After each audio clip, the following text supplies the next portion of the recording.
Hi, I'm Fiona Dixon with Parks and Recreation. While we're all still operating under COVID-19 restrictions, there are still plenty of recreation and park projects happening that we'd love to share an update with you on. On this program, we'll let you know what's happening with our summer camps at Corbin Arts Center and the Merkel Sports Complex, along with recreation programs in outdoor and therapeutic recreation. We'll show you how our golf courses are doing, and we'll tell you about the recently completed work at Manitou's Mirror Pond. First up, we'll talk with Garrett Jones. He's our Director of Parks and Recreation. He's going to share an update about Riverfront Park redevelopment, this ongoing project. Really exciting news, the National Recreation and Park Association recently awarded the U.S. Pavilion and the Howard Street Promenade with a national award for innovative design. It was a really competitive award and such an exciting project to win. We're really proud of our team. Here's Garrett to tell us more about this ongoing project.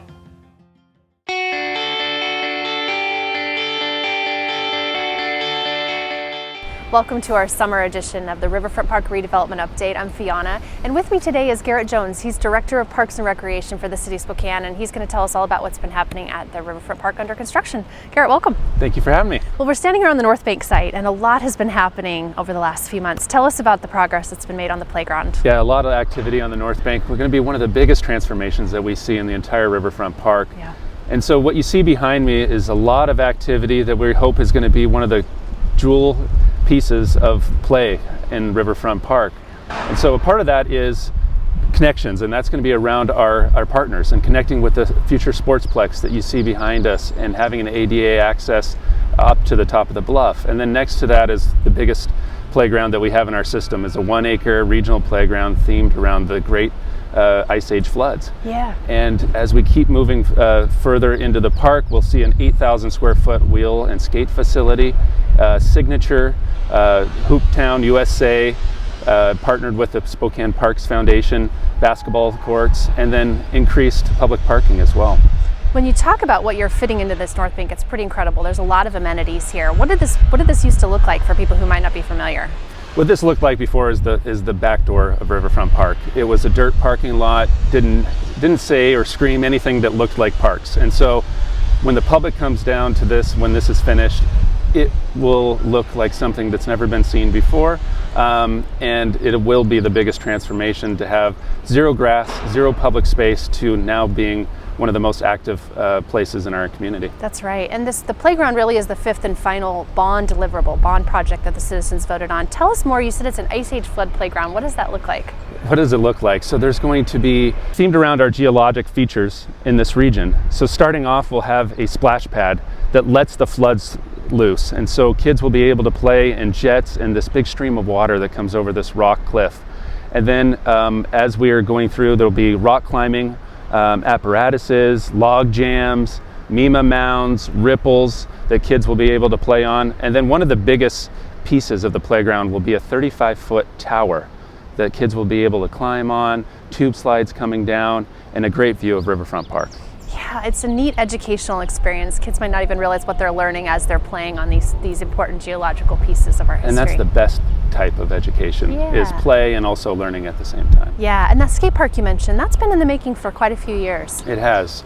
So early on, when we decommissioned the Under the Freeway skate park, we promised the community of having a replacement. And so we worked with community stakeholders in identifying potential locations across the city. Riverfront Park was at the top of that list. So we're excited to use a mixture of non-bond and bond dollars to make this a reality for the community. Yeah, and then that Hooptown signature basketball court, that's part of the campaign for Riverfront Spokane, and it's going to be pretty awesome. It is. It's a part of the 6 projects that we identified outside the bond. We can't even imagine a better partner than Hoopfest and Hooptown USA to have this in Riverfront Park. Yeah, and that's part of that court is going to be covered in a mural, and we'll be sharing more details as that unfolds. It is. So remind us of the timeline for the North Bank Park. Spring 2021. The public will be able to enjoy the playground and all these amenities. Yeah, right around the corner. Well, there's another big project happening in Riverfront Park, and if you've been down at the Numerica Sky Ride, you will have noticed some construction happening. We call it the West Havermel Project, and there's some interesting developments happening there. One of the big projects is the restoration of the theme stream, and this is a remnant from Expo 74. It is. It has a historical significance to this awesome feature that was really hidden in the past. And so the design team and the contractor have now fully renovated the theme stream, and that is a beautiful asset that we were able to sustained through this entire project. Yeah, I think you're right. It just had been neglected, and a lot of people might not have even realized it was there. So it will be neat. And we've done that in the park through the redevelopment. A lot of elements of Expo 74, I mean, the pavilion obviously being the biggest one, but smaller elements too have really been brought back to life. Correct. Even a picnic shelter. You know, we have a picnic shelter on the North Bank and West Havermill that will be fully restored. Yeah. The West Havermill project will also feature some additional connectivity for the Centennial Trail. Much like our North-South Promenade, there'll be a kind of an east-west extension of that too. Correct. And so in between, just adjacent to the Sister Cities Garden, we'll continue that Centennial Trail through the promenade, and then the future connection to connect right up to the new Post Street Bridge that will have the Centennial Trail on both sides of the bridge that'll take you into Kindle Yards and further on down the River Gorge. Yeah, and I think really one of the biggest draws of that area is going to be our all-inclusive playground. It's our city's first all-inclusive playground, and it's funded by Providence Healthcare, a community benefit grant, a very generous one. Tell us what this all-inclusive playground is what it's going to mean. Yeah, this is going to mean a lot to the entire community. Like you said, being the first in this region to be considered the first certified all-inclusive playground, and we couldn't do it with all our partners. So, you know, Providence Healthcare on the funding end, the Spokane Parks Foundation on helping the campaign for this project, our design team and Shane's inspiration. This is a design firm that specializes in all-inclusive playgrounds across the entire world. And so this will be designed to be able to create opportunities for every type of disability or age, whether it's mental or physical, so everyone can play together. We had some really neat focus groups, and I can't wait to see that unveiling. We're going to do an unveiling this summer of what that design will look like. And tell us the timeline for when that playground opens. So fall of this year, 2020. Yeah. Pretty excited Yeah. to be able to bring that playground back. And there used to be a smaller playground in this current location that was adjacent to the old YMCA building, so it'll be nice to have about a 3 times as large playground right in this area, close to downtown, close to Mobius, close to parking, so we're excited. Absolutely. It's one thing Riverfront Park kind of lacked was a central playground, and now we're going to have 2. Yes, we're excited It's about pretty cool. that.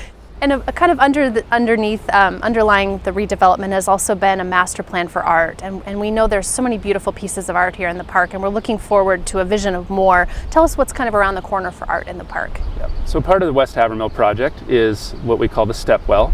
So this had a community involvement, over 80 submissions for this art piece. This art piece will be in the Bill Fern Conservation Area, just adjacent to the playground. And then also we're working with the community and Spokane Arts on another art piece that we'll be able to deliver in Riverfront Park as well. And that really ties into the art master plan that identified future locations for art pieces. Yeah, gosh, Garrett, there's so much continuing to happen. I mean, parts of Riverfront Park are open and complete, but there's still more to come for the community. There is. There's going to be big improvements. We're kind of winding down. It's amazing that we're only saying about less than a year out for some of these projects, but you know, it's been a pleasure to work on this, and we're excited to bring a full package back to the community. Well said. Well, thank you for being with us, Garrett. Thank you for having me. For more information on Riverfront Park redevelopment, visit riverfrontparknow.com. Thanks for joining us. Hi, I'm Spokane Mayor Nadine Woodward. We are in the heart of our city, Spokane's Riverfront Park, with a happy and exciting announcement that we're making today in the park, and that's our new Playscape that will open this fall. It's an inclusive playground, and our community partner on this is Providence Healthcare. So we want to thank Providence and all the work that's gone into this. This will allow people of all abilities to come in and engage and exercise and experience a playscape in a safe environment that is just for them. And we look forward to our new Playscape Park to open this fall.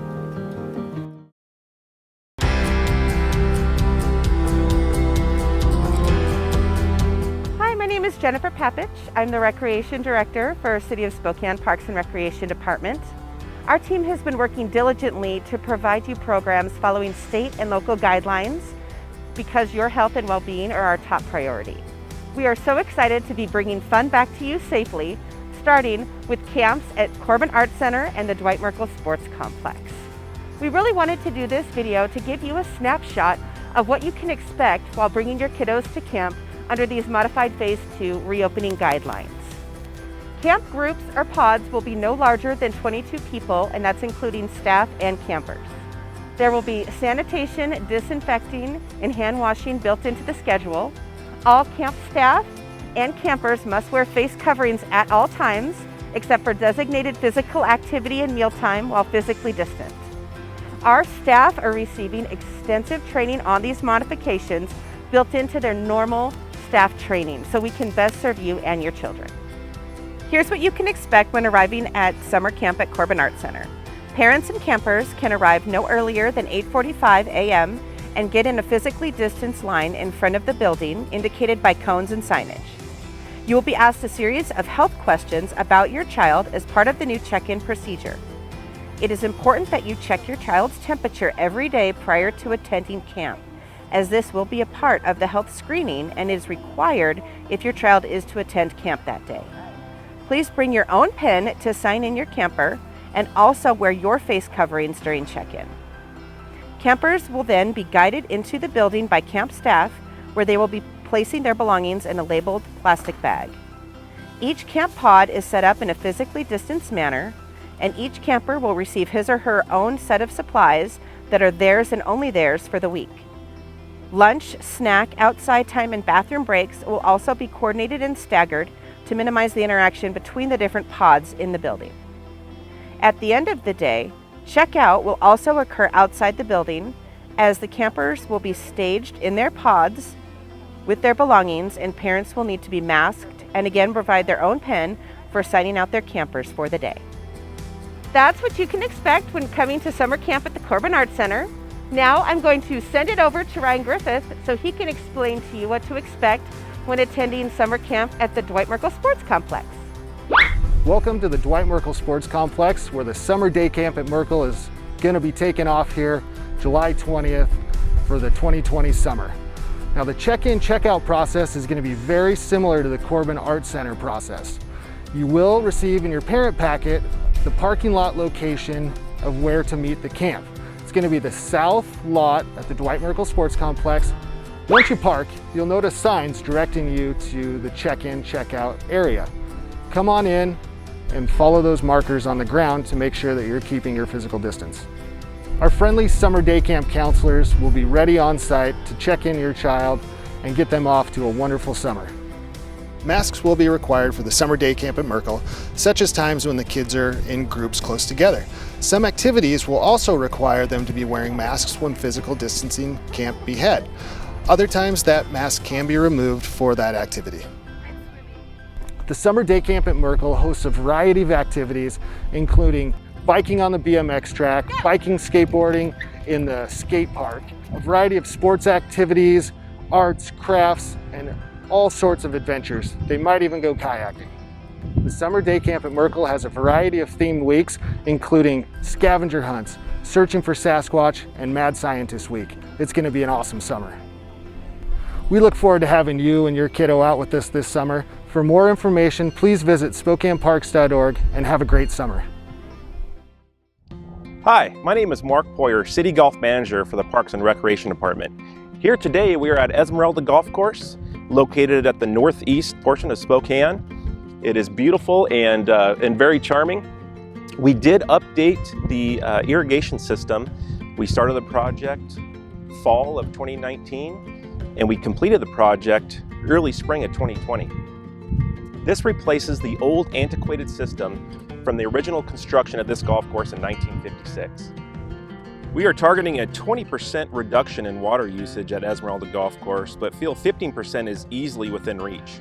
Some stats involved: there was 90,080 lineal feet of pipe total installed, 316 valves, 1,215 heads, and the average working day per hole completed is only 3.3 days.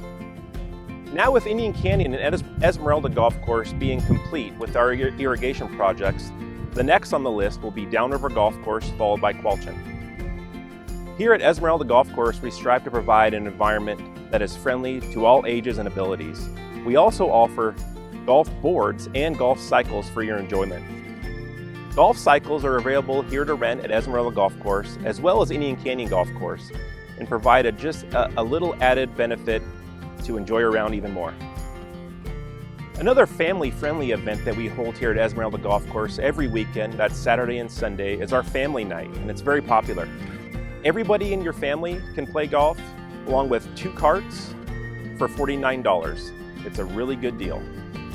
The golf division feels very fortunate about being one of the only recreation activities open due to COVID-19 restrictions. We feel that it's very easy for anyone to come out and practice social distancing. We're taking the precautions to clean and sanitize all high touch points, and keeping that safe 6 feet of separation is very easy to do on a golf course. The City Golf Championship is scheduled for August 28th, 29th, and 30th. We will start off on round 1 playing Esmeralda Golf Course, round 2 will be Qualton Golf Course, and our final round will be at Indian Canyon Golf Course. You can sign up online by going to SpokaneGolf.org. The golf courses are in great shape, the weather is wonderful. Come out and join us for a round of golf here at the City of Spokane. I'll see you on the first tee.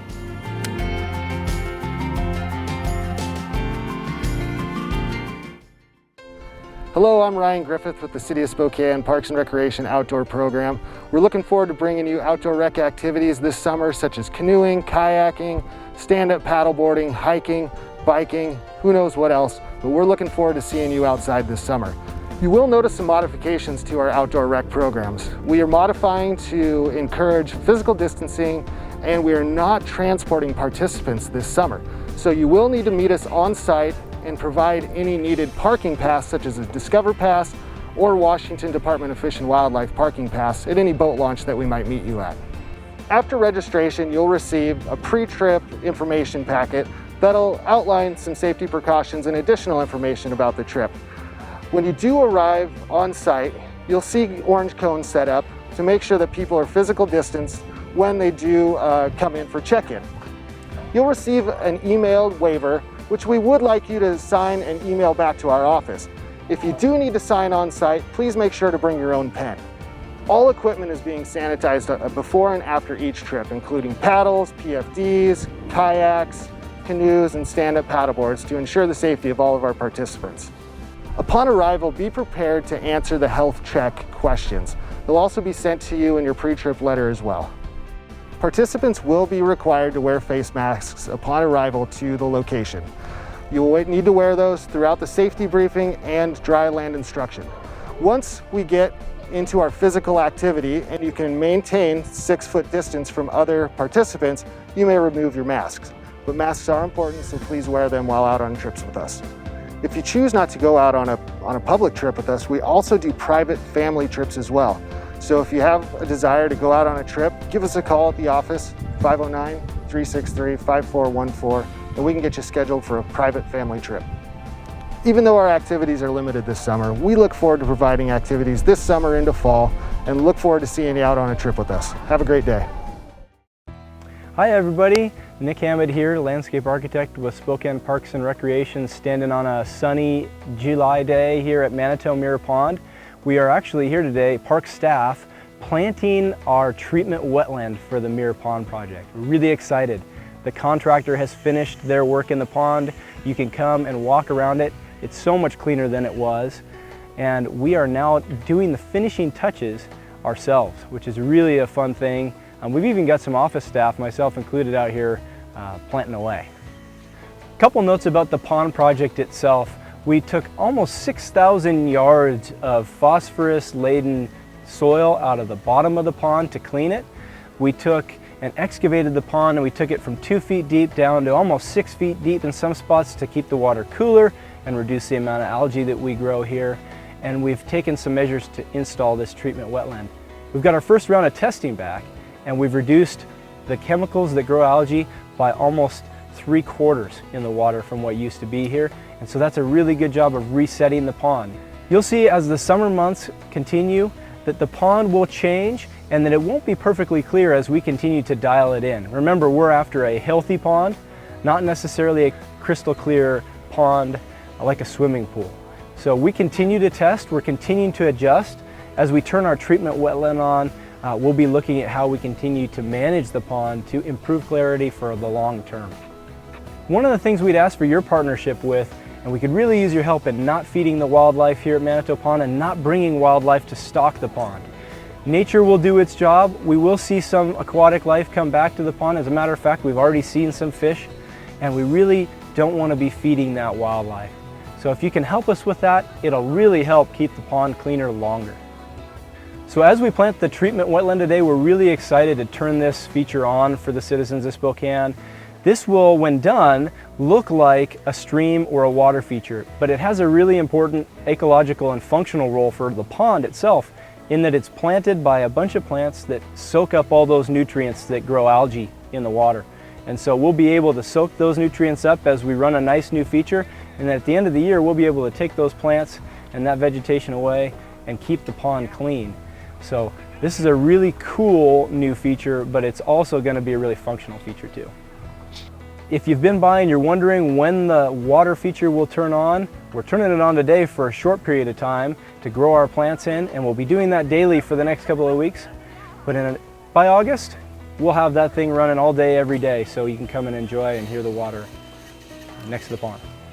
As big as the Manitou Mirror Pond project has been for us, we've got other projects going in Manitou Park this year too, one of which is just as big, and it was a brand new irrigation system along Grand Avenue from one end of the park to the other. That work is done. It is now automatic irrigation, so folks can use that part of the park without having to worry about us watering during the day, and it keeps a lot of water off of Grand Avenue. We also have converted 2 hilltops to a brand new meadow area. And that meadow area we're really excited about. It'll be a great place to take a stroll. It'll be a really private and contemplative part of the park. You'll notice there's some black fencing around that right now, and that's just because we're growing our turf in. But give us a couple more weeks and we'll be taking that fencing down, and we'll really be introducing the public to that new section of the park. So please come and check it out. One other project we've got planned for Manitou Park this year is our Manitou Japanese Garden Pond. That pond is slated for construction this fall. It will remain closed for a good portion of the year so that we can really perform a water quality project there as well and reduce a lot of the water that we use to keep that pond cool and fresh, but then also still deliver the pond that everybody has come to know and love. There's no doubt that COVID-19 has been a challenge for all of us in our own lives, and that's no exception for us in the park planning and construction world. But we have been working with our suppliers, working with our contractors, and working through the challenge of COVID-19 to continue to deliver projects for the general public in a timely manner. We really appreciate your patience. It's been a challenge, but we've been getting them done, and we're looking forward to delivering another round of projects this fall, including some work here at Manitou, including some work at Riverfront Park, which is very exciting, and including some parks and open space master planning, which allows us to get out into the community digitally or in person, whichever is going to be allowed, to get your feedback on what we should be doing next. One other really unique project we've got planned for you is the next and second phase of the South Gorge Trail through Peaceful Valley in Spokane. This is in partnership with our Spokane Public Works Department and Engineering Department, and we are very excited that by the end of this year we will have a continuous trail from downtown Spokane all the way to the Sandifer Bridge, and we'll have a brand new parking lot and trailhead for you, and art piece at People's Park, so that you can come and access the water in that location or access the trails. So we're really excited about that partnership too. So as you can see, under COVID-19 protocols, there's still plenty happening in our parks, recreation programs, and at our golf courses. You can always find out more information on all of our programs and activities at SpokaneParks.org. And for information on the ongoing Riverfront Park redevelopment, go to riverfrontparknow.com. Thanks for tuning in to this edition of A Walk in the Park. We'll see you next time.